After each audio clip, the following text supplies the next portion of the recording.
What is going on, guys? Bingo here. I'm with the Duel Factory for Season 2, Episode 5 of X-2 Drop, the weekly Yu-Gi-Oh! Podcast that we do, talking about anything and everything. Normally, we talk about metagame or product releases. This week, we're jumping back to something a little more just discussion-friendly, and it is the type of Yu-Gi-Oh! Players that you will meet. So this is just going to be an off-the-cuff type of thing. We basically are just going to talk about stories. And Joe, this is probably more your alley, so I'll let you kick it off. So what's the first type of player that you think you'll run into? Well, first off, Jimmy Garoppolo can suck my ass, go Chiefs. But, so, I think one of them that you're going to see, right? I like to describe them as, for those of you who've ever watched Recess as a kid, your residential Randalls. Okay. What I mean by that is, like, you know, the kid sitting there in the high waters with the pencil pad, taking notes on everyone. You know, the local snitch, if you will, pointing out everything and everything. You know what I mean? Yeah. So like you're playing and they're not. Is that what you're saying? Exactly. That's So exactly what I mean. they're pretending they're a judge, even though they don't know the rules entirely. And you've been playing longer than them, and they're like, "Oh no!"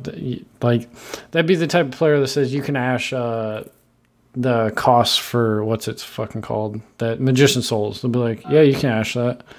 Like that type of guy. Personal, yeah, the personal favorite is like, well, actually, you know who you are. So that's the most frustrating thing is when you're sitting down, you're trying to play. And, like, it's one thing to have a crowd because, like, either your game's really good or it's the last one going, right? But, like, keep your fucking nose out of it. Like, I'm trying to play. Like, I know the rules. Like, if I miss something he does and you're a judge, fucking fine. But you cannot interfere with the game state, so just shut the fuck up. Or, like, you're sitting there, right? And you're just, like, you're just a perfectly good roasting of another person on the other side of the table. And the guy's like, well, actually. No, there's no actually. He's dead. Just let me combo. And they won't let you have it. That's exactly what I mean. Don't you... This is a little off topic. Don't you hate when you're just, like... You're absolutely going to win. There's nothing they can do, but you still... Like, they won't scoop and you have to do, like, a 5-minute combo to get there. And every time! Like, come on, man. Like, bruh. Like you have one card in hand, and I know it's dead. So like, bro, look, I opened Barrage, Called by the Grave. Like, you can't stop this. You just can't. I mean, right now, those two cards didn't exist at the same time. But if they did, I get what you're saying. I don't want to hear it. All right. We believe in this. I open Midbreaker Field and Suprex Cobra, so you're not winning. Yeah, just scoop. But no, it just they make you do it because, like, oh well, you can mess up the combo. Like, no, I could do this combo. It's not happening. Yeah. Scoop. Save time on the clock. So fuck that guy. Like, seriously, just stay out of my game. Like, I will watch a game, and if there's like a blatant misplay, because, like, I mean, especially fuck that Randall guy at our old locals. Like, there wasn't a judge. Like, Micah was there, but he was always busy. So, like, it would be you and then, like, me and Doug for somewhat, I guess, for competent rulings, right? So that's a little different. It's like, okay, I'm not just going to let this man play extravagance in main phase 2. Like, something extreme like that, right? Like, you're not going to let that game state sit. But if it's something extreme, just shut the fuck up and stay out of it. You're not a judge. Oh, always. All right. Go ahead. Do you want to go with one, or do you want me to go with another one? You can go. I got the next one. My next personal favorite. Shout outs to Justin Hankel, because this is my perfect favorite. The fast player. The guy who soft cheats. Oh, the one who blatantly knows what's happening, but they just let it happen. For example, we can go past Justin Hankel, the Bathinator. Oh my god, that was what I was gonna say. So we play fast and the DDD theme music's playing in the background because for some reason we're playing on my phone and we think my opponent's not paying attention. My first experience in the Springfield locals, right? I was playing I think I was playing Striker, and like I get paired up against Bathinator, and he was playing, I think he was playing Water, but I'll skip to a better when he was playing Thunder. This man every single fucking week would just try to combo his entire hand before you like do anything, and he'll be doing stuff like he'll open fucking Solar White Dragon every single time, right? He'll make LP with Solar and act like nothing's wrong. Yeah, he'll activate both of the Thunder Dragon effects, like the hand effect and the field effect, every single week, every game, and I will just have to tell him, no, you can't do that. And like it's always funny because he's like so focused on doing this bad combo that you tell him like, oh, you can't do that, and his brain just stops working, and he ends on like Saryuja Hawk or like something really weird. And he's like, I'm a straight guard dragon combo, and you're just like, nah, dude. That's not how it works. You can't make LP with a Thunder, or you didn't activate a Thunder, like stuff like that. Oh my god, that was the best. And it's like he's got like a matrix, like he specials a matrix or off of Saryuja or something. Don't you remember that?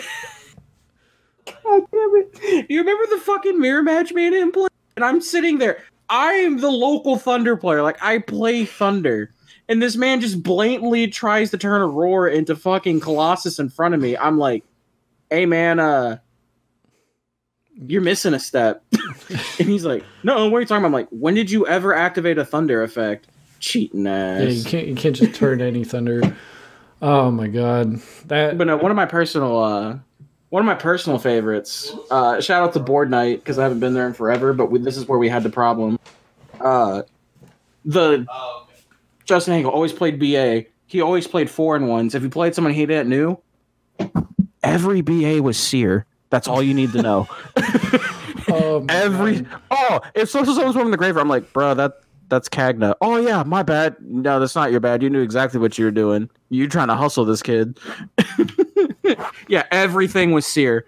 Everything. Yeah, and I mean, my absolute favorite story about that, I've told it. It was probably like 6 months ago now, but my buddy played 4-in frogs at a regional so that he could do stupid shit like banish Toad off Ronin Toadin, just because his opponent like he knew his opponent wouldn't read the cards, and like I don't condone that type of behavior, but it's just fucking hilarious.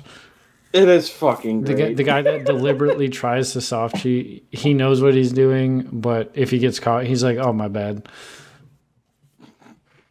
God damn it, I love it. All right. What's the next one we got? The next one, I don't have a specific example for because, I mean, there's so many of them.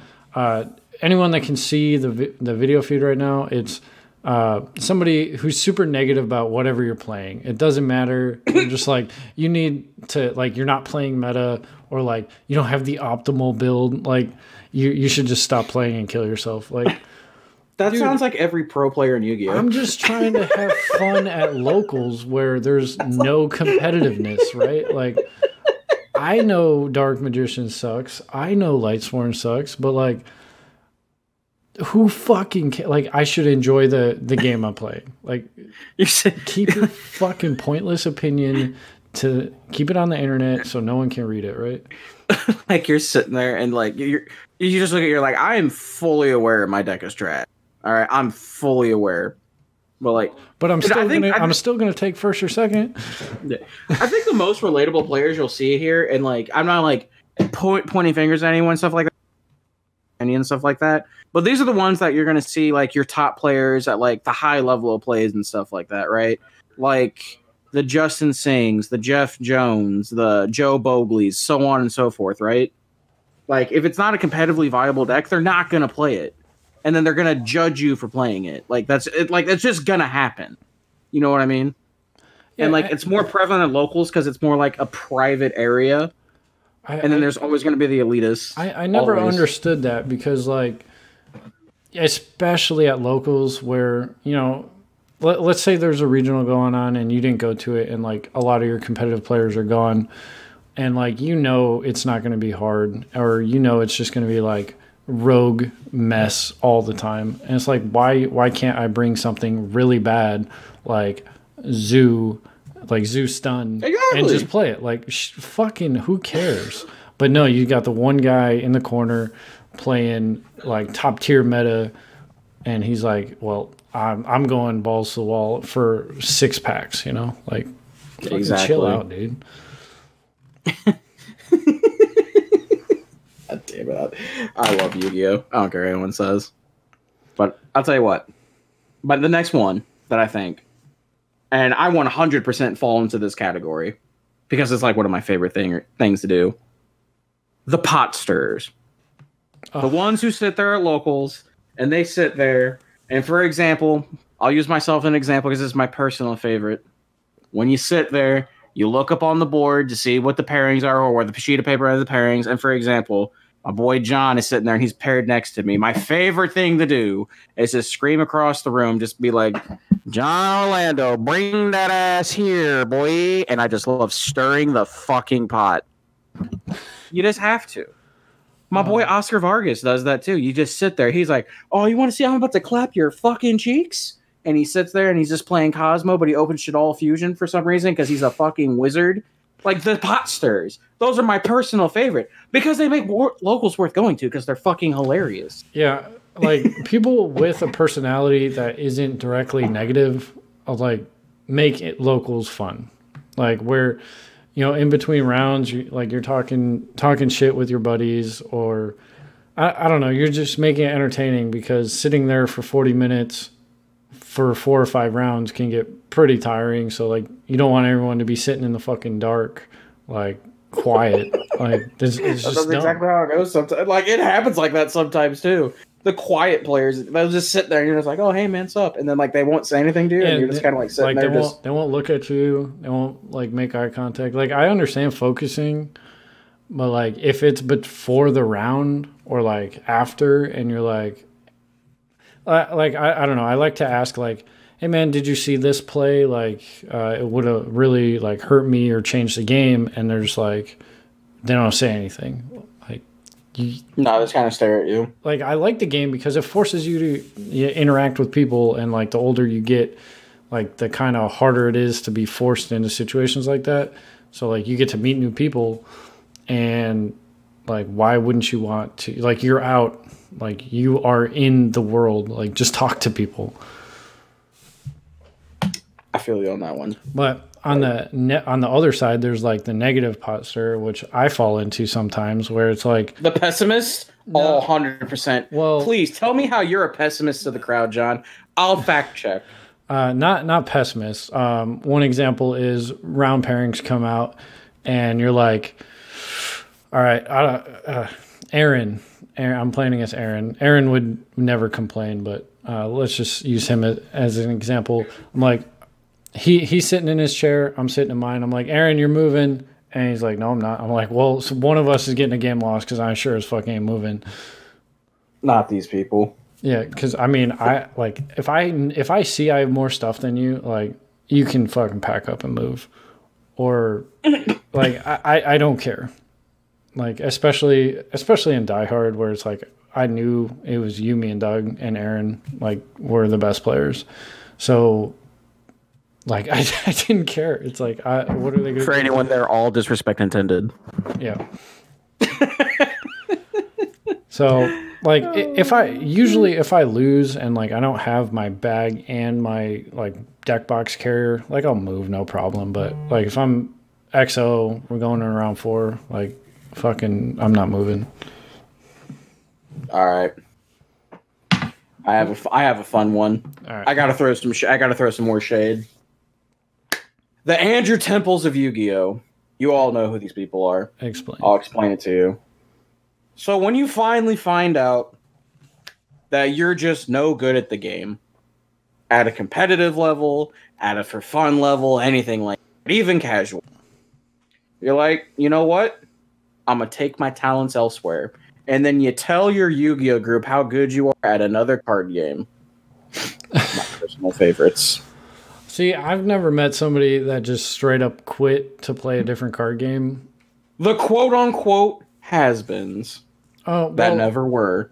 I mean, that's not entirely true. So I knew this guy who was like super, like in his head, he was super competitive, and like he always thought he was the best player in the room.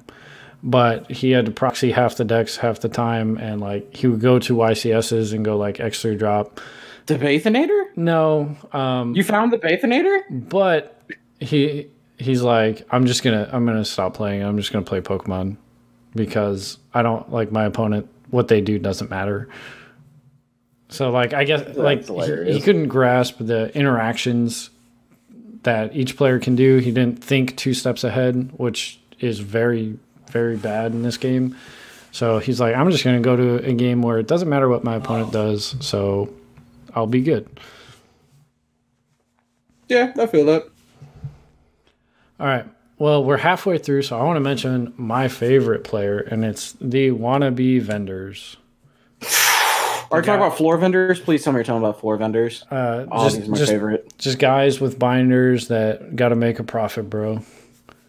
Like those. I need 3 for that, so I need 5. The ones that are gonna open a card shop one day because they make a couple $100 flipping cards, like the Jacob Hills of Yu-Gi-Oh, if you will. I mean, I didn't even know he did that.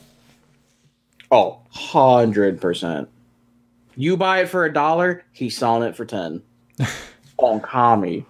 On Kami, son. Like, you can't offer me as a player, you can't offer me $10 on a $30 card. Like, you could go fuck off. Exactly. But or you just hear the classic. Well, I have and you don't, so it's 20. That's Jacob Hill, bro. Yeah, every time. But the internet has it too, and I could wait 4 days and have it. Like, that's what I don't understand. Like, okay, if you are vending, like if you're a representative for a shop, right, and you're just trying to bring in stuff, like I guess that's different. But if you are just like, you go home with your 7 binders that you bought for $700, whatever, like I probably won't do business with you because I can't fucking stand you. Oh, 100%. 100%. Anyway, there's one player we haven't talked about so far, and I think it's the best thing for the game. The absolute best thing for the game. The residential Chads. Explain. So, Thomas Rose. When you've watched a profile with Thomas Rose, right? The European hero. When have you ever seen this man ever disappointed? Is that the guy that won with BA or something? Yes. That man is happy about everything. And those are the type of Yu-Gi-Oh players I love in Yu-Gi-Oh, playing the game because they're always having fun. Whether they're winning or losing. Thomas Rose just happens to be a savage at the game playing BA. You know, he just happens to be great with BA. Okay? But I like to classify him as the residential Chads.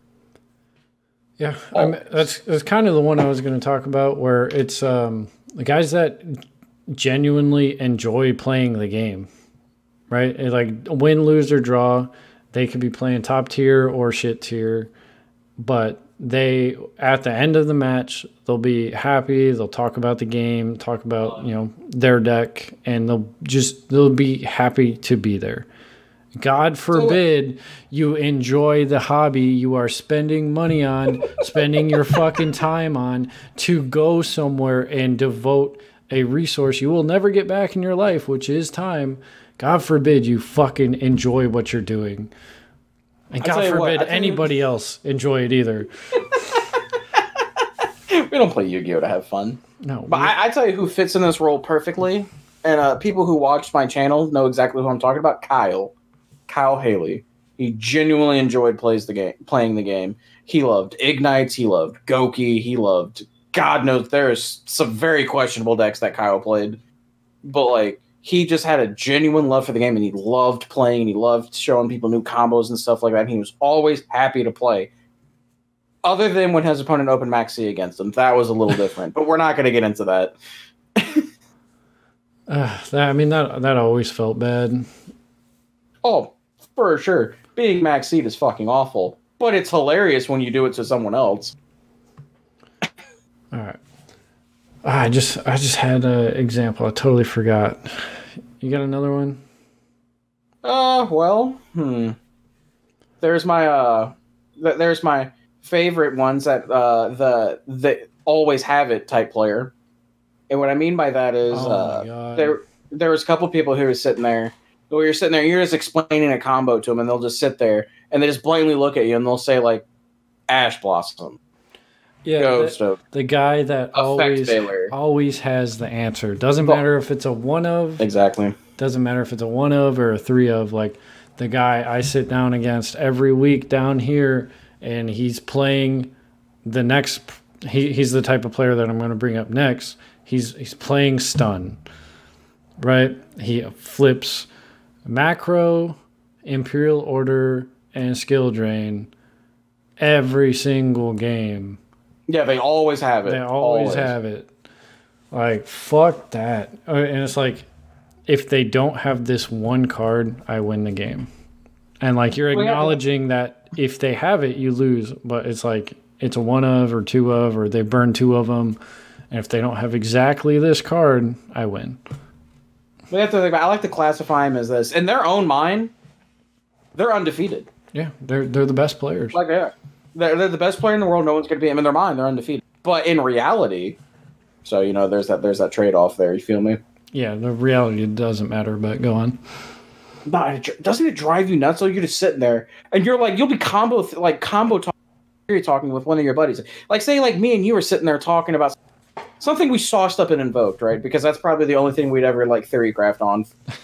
Like, because, like, that's got to happen. And then fucking someone come out of nowhere. It's like, yeah, well, I always have draws, so listen here, you little fuck. One, it's not searchable. Yeah, you don't always. Two, I'm not going to play you because you'll be at the lower table, so it doesn't matter. You have it 40% of the time, you fucking cuck. And the one time you play them, they open it game one, and they... God. He's like, told you I have it, but then you body them games 2 and 3. That's the kid that bought one Megaton and got Nibiru, and then you played him, and he opened it, and it's like, all right, dude. All right, you're about to get introduced to the big leagues. All right, so I wanted to put these guys in a totally different category than rogue players and meta players. Fucking stun players, like dedicated. This is all I play. Stun players. You know how we were talking about the guys that want everybody to enjoy, or like they enjoy the game all the time? These are the guys that want, they don't enjoy anything in their life at all. And they want to make sure that nobody else enjoys anything ever. Right? Oh, so, 100%. You know what stun players are? You want to know the definition of stun players? I mean, people who hate bacon. That's what a stun player is. Elaborate on that analogy. So, well, think about it. They hate everything in life. They're playing stun. They're enjoying when you are not enjoying playing. So, like, people who don't like bacon, they just hate the world. Like, no offense, unless you're vegetarian and vegan, who doesn't like bacon? Just putting that out there. It's the same case. Stun players. I hate interaction. Let me make this game just as miserable for you as it is for me. And, like, there's a time and place to play stun, right? Like, if you're short on time and you got to build a deck, or if, like, there's meta calls for it. Like, zoo format, stun could have been extremely powerful if you won the dice roll. But if you're like, I've been playing True Draco since 2017, and when I'm not playing True Draco, I'm playing Inspector Border Turbo. Or, like, fuck you. Like, I would rather scoop the fucking match than give you the satisfaction on flipping the same floodgate that I just waited 3 turns to out. Like, go fuck yourself. I'm going to Popeyes and getting some food. I'm going to Popeyes. And like it's never Mystic Mind stun either, right? Which No, it's some off the wall bullshit every time. It's Border or Draco, not so much anymore, but like fuck off. Like, who hurt you? Like, who hurt you so bad that you need to take 5 hours of your life to individually affect 5 people's Saturday night for the worse? What was it? It's like my boy Dustin Shans the other day. We're going to start using cuck, but we're going to spell it with a K instead of a C. Those are those types of players. God damn it. All right, I'm done with stump players. You got any more? Oh, yes. Right, my favorite We got one. 4 minutes, so. Because 4 minutes, perfect ending note. So, my personal favorite I like to bring up. The Douglas Frenches of Yu-Gi-Oh! All right. The ones that doesn't matter how many times you sit down and talk to them, or sit down and play with them, or explain why certain interaction doesn't work. You have to repeat yourself. I can't tell you how many times I sat there with Doug. Shout outs to you, buddy. And I had to explain why you can't Solemn Strike a fusion spell. Yeah, I was just going to say, the Solemn Strike interaction is by far the most brought up interaction that I've had with him. He's tried to Solemn Strike a ritual spell, a fusion spell, prank kids pranks, just about anything that you can think of. And it's just always like, why doesn't it work? Oh, it's awful every time. It's not like just like there's it's more not people out there. It's not just this. Doug, but he's listening to the podcast as we're recording. So yeah, it's fucking hilarious. But like, oh my god, I can't. I think my favorite is when you have to explain the damage step. Oh my god. Oh yeah, and this isn't to him. This is just to anybody trying to explain the fucking damage step to a guy that doesn't understand it. Is just the most frustrating thing ever, because they got Ash or something, and they're like, "Why can't I Ash or Hayate?" And you're just like, "Dude, it doesn't work. You just got to trust me on this." They're just like, "But it says negate. I'm in this situation where I want to." God. Yeah, or the guys that question rulings at. Like, no matter what it is, no matter how certain you are, how simple it is, the guys that call a judge for this stupidest shit. And, like, I understand being iffy on something, but, like, I was just watching a PPG tour, right? It was round 7. It was Mystic Mind Stun, that 51-year-old that always plays that. And he was playing against Spiral. And the dude extravaganced. And then he activates Duality. And, like, he asked for a judge call, and then he appealed the judge call. Like, everybody that plays this fucking game knows that you can activate Duality after you've extravaganced. Except him, apparently. Yeah, and, like, he's at this top-tier event. He plays the game. Like, there's no way... Like, Duality doesn't say draw, so why wouldn't you be able to activate it? I don't know, man.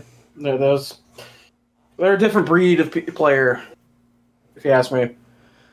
All right, so we got about a minute left. Closing comments, final thoughts, go. There's like infinitely more player types that we stuff like that, but I mean, you're gonna see a bunch of different faces in Yu-Gi-Oh! So like, it's kind of funny when you sit there and you can like put faces to like people in these locals, because I guarantee you, anyone listening to this was like thinking of people who fit these profiles that we were talking about, and we're probably shitting themselves of how fucking hilarious. But no, we're not intended to like, make anyone feel bad. Yeah. We're just trying to have a good time. This is all in good fun. Oh, go ahead. Douglas French has no sauce. Piccolo, you have no sauce. Hey, this was all in good fun. We definitely like enjoy taking a step back from the metagame, taking a step back from like competitive Yu-Gi-Oh, and just kind of like bringing it back to the stuff that makes us want to play the game or not play the game. So, guys, if you have enjoyed this video or podcast, please remember to check us out at the same time, same place next week for iTunes, Google Play, and any other podcast source. It's 8 a.m. on Monday. And for YouTube, youtube.com/bingohd and youtube.com/theduelfactory. It goes up 10 a.m. most of the time. But Most of the time. I will see you guys next week. If you do have an idea, let us know on Twitter or YouTube. And peace out. Okay, bye.